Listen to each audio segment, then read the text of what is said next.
When you think about wealth, influence, and legacy, few things communicate all three as boldly and beautifully as a high-end wristwatch. It's one of the only luxury items that blends engineering, art, history, and personality. Celebrities, billionaires, and industry icons all use watches to tell a story about where they've been, what they value, and how they want the world to see them. And one of the most fascinating celebrity watch collections ever is Arnold Schwarzenegger's long-standing collaboration with Audemars Piguet. Most people don't realize this, but Arnold has partnered with AP on more watches than any other person in the company's entire history. 11 unique collaboration pieces. His collection offers an incredible look into how value is created, preserved, destroyed, and sometimes artificially inflated in the watch market. And understanding these examples can transform how you approach your own watch collecting journey. Before we get into investing mistakes, celebrity strategy, and market trends, it's important to understand why certain watches become legends while others fade into obscurity. Watch value comes from a mix of brand reputation, rarity, age, condition, demand, craftsmanship, and, something a lot of beginners ignore, the presence of the original box and papers. Take brands like Rolex, Patek Philippe, and Audemars Piguet. These names command respect not only because of marketing, but because they've spent decades perfecting engineering, design, and exclusivity. A vintage Rolex Submariner can appreciate dramatically simply because collectors trust the brand's heritage. A Patek Philippe Nautilus can double in value just from being discontinued, and limited edition AP Royal Oaks often spike in price due to scarcity combined with cultural relevance. Even more dramatic are cases like the Paul Newman Daytona, which skyrocketed to a record-breaking $17.8 million because of its connection to a celebrity, its rarity, and its immaculate documented provenance. These examples show that watch collecting isn't random. It's a predictable mix of supply, demand, and storytelling.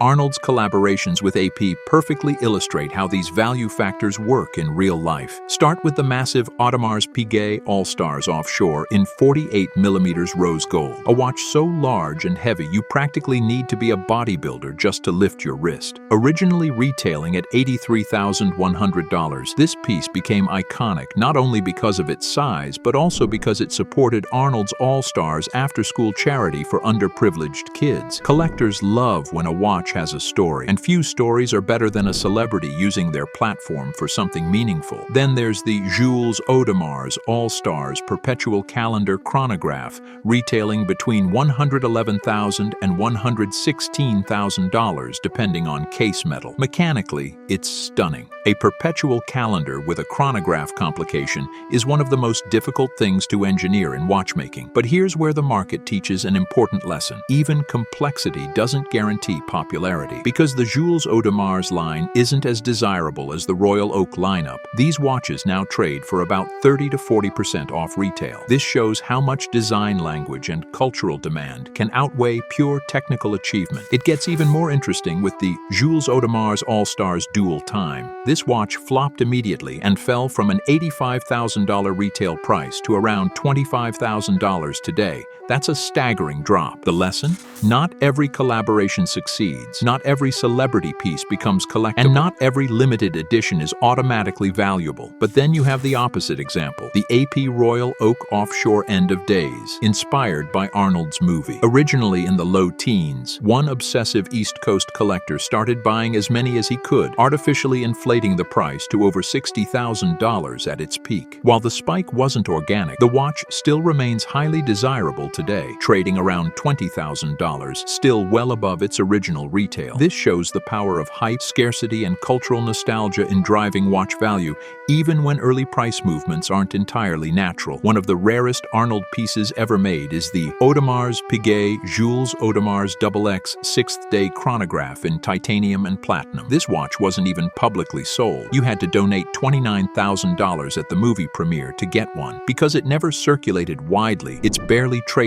today, and the few that exist sell for $30,000 to $35,000. Here, value comes from exclusivity, story, and inaccessibility. But nothing in the Schwarzenegger XAP universe is more iconic than the Royal Oak Offshore T3 Terminator Edition. Limited to 1,000 pieces, this watch retailed for $19,000 and exploded to over $50,000 at its peak. It's still one of the most recognized, beloved AP limited editions ever. This is what happens when a watch watch has perfect alignment between brand, design, celebrity, and pop culture. Arnold's final major AP collaboration was the Royal Oak Offshore Legacy chronograph, a tribute to his long relationship with the brand, complete with a signature caseback and collector's box. A more subtle but historically meaningful piece is the Governor's Dual Time in steel, produced as an invite-only limited edition of 25 watches, retailing for around $45,000. Despite its scarcity, it now trades between $12,000 and $20,000. Again, a reminder that limited edition doesn't mean guaranteed value. This brings us to one of the most misunderstood aspects of watch collecting: documentation. Boxes and papers are more than packaging.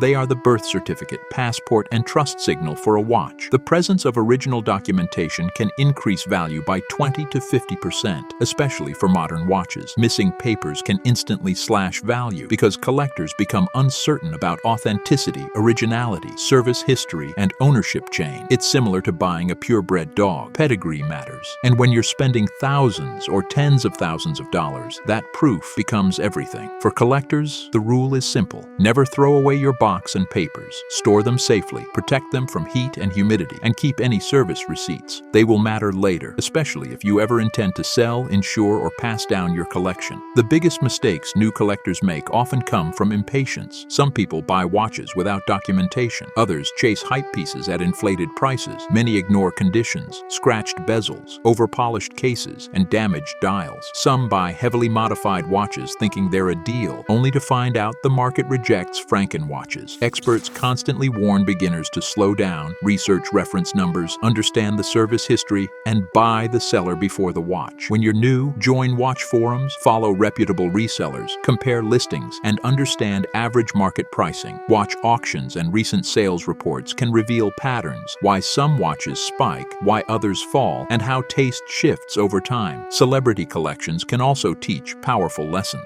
Arnold's AP partnerships show how storytelling can create lasting demand. Directors, athletes, and CEOs often choose watches that symbolize their values: simplicity, durability, exclusivity, or heritage. These choices influence trends and create cultural waves that affect market prices globally. Auction stories show this even more dramatically. A watch owned by a notable figure can multiply in value simply because of provenance. Collectors aren't just buying steel and gears. They're buying history, identity, and emotional connection. The modern watch market is more dynamic than ever. Limited editions drop constantly, sometimes too often. Brand collaborations are booming. Vintage remains strong but volatile. Discontinued models often spike. Platforms like Grailxi, Chrono24, eBay, Watch Recon, Watch Charts, and Every Watch help collectors compare prices, verify authenticity, and monitor trends. New collectors should use these tools religiously. They reveal how markets move, how hype cycles form, and when prices stabilize or decline. Finally, any collector, new or experienced,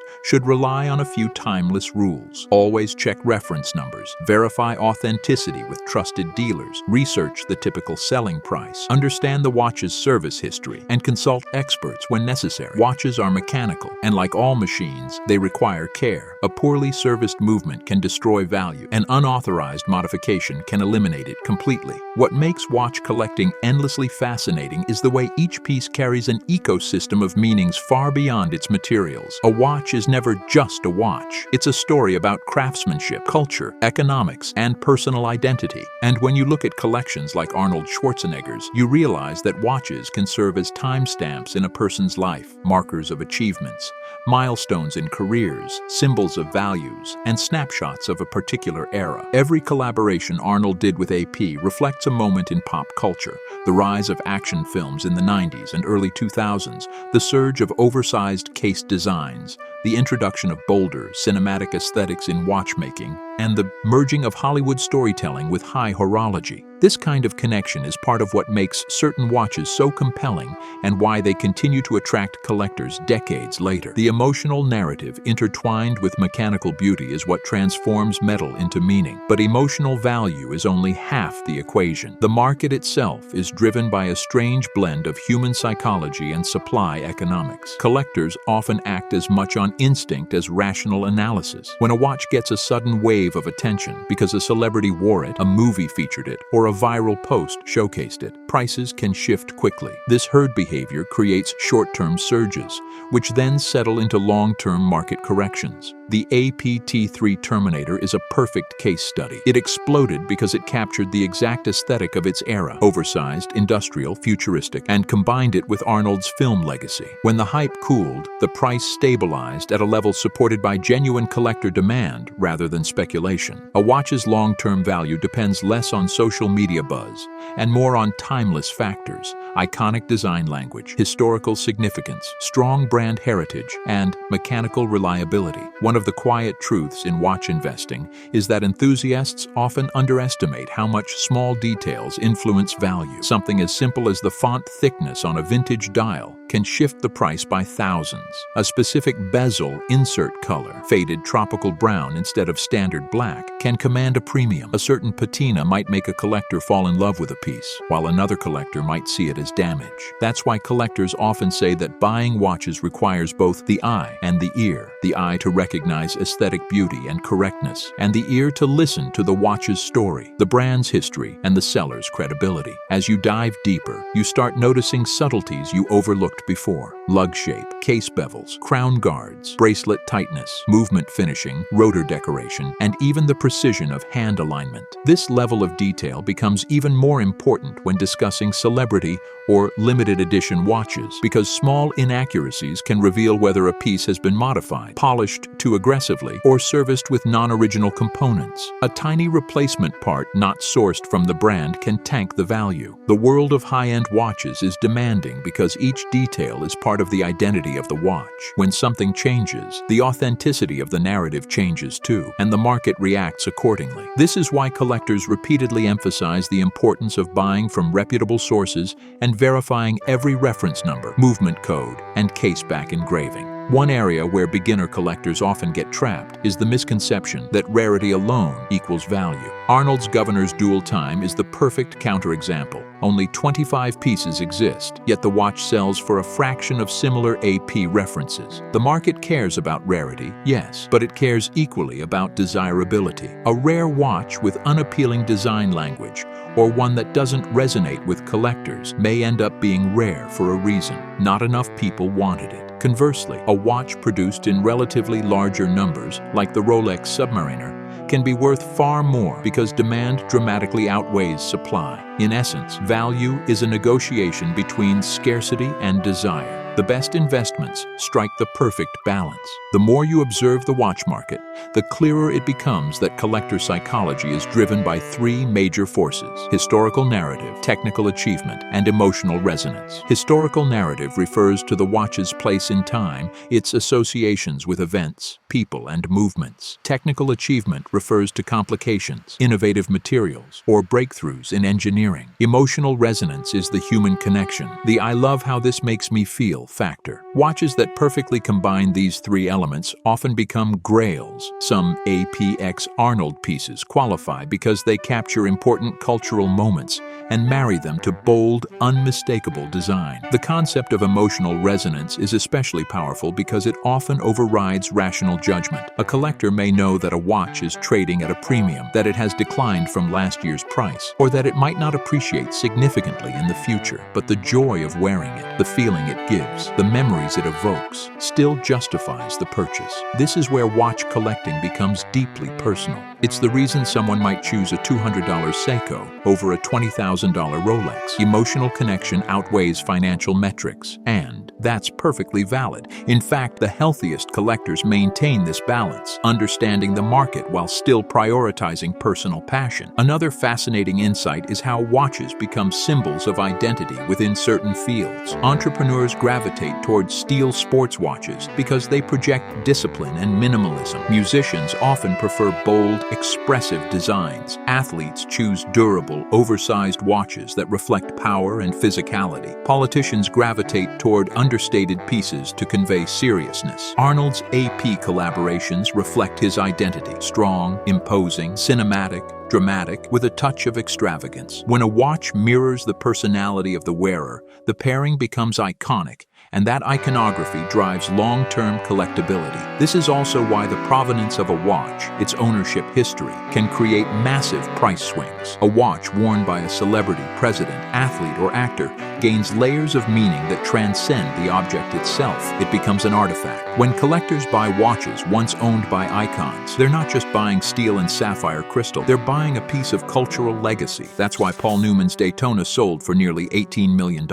That's why watches owned by Steve McQueen, Elvis Presley, or the Sultan of Oman continue to break records. And this is why some of Arnold's AP watches hold enduring value. They're tied to a global figure whose influence spans sports, politics, entertainment, and philanthropy. As a collector, understanding these dynamics helps you make more informed decisions. You learn to analyze not only the watch, but the story around it. You learn to see trends coming before they peak, recognizing which collaborations have substance and which are cash grabs. You learn to separate temporary hype from timeless value. This mindset elevates you from a casual buyer to a strategic collector. If you're planning to expand your collection, remember that the market rewards knowledge, patience, and discipline. Take your time researching, study similar sales, compare conditions, always ask for high-resolution pictures. Don't hesitate to request movement photos or service papers. Keep your own documentation organized, and most importantly, choose watches that speak to you, not just to the algorithm of trends. The more intentional you are, the more your collection becomes a reflection of your taste, your story, and your growth as a collector. Watches are one of the few objects that appreciate not only in financial value, but also in personal significance. Every watch you own becomes a chapter of your life, something that stays with you, ages with you, and someday may outlive you. That's the real magic of watch collecting. At the end of the day, watches are more than investments. They're personal heirlooms, engineering marvels, and cultural artifacts. But if you are collecting with value in mind, remember the golden rule: condition and documentation are king. A watch with its full set kept in pristine condition will almost always outperform one without. As you explore collecting, take advantage of the many marketplaces, valuation tools, and watch communities available today. Whether you're planning to buy your first luxury watch, insure your current collection, or sell a high-value piece, knowledge is your greatest asset. Use every resource, stay curious, and enjoy the journey, because watch collecting is one of the most rewarding hobbies in the world.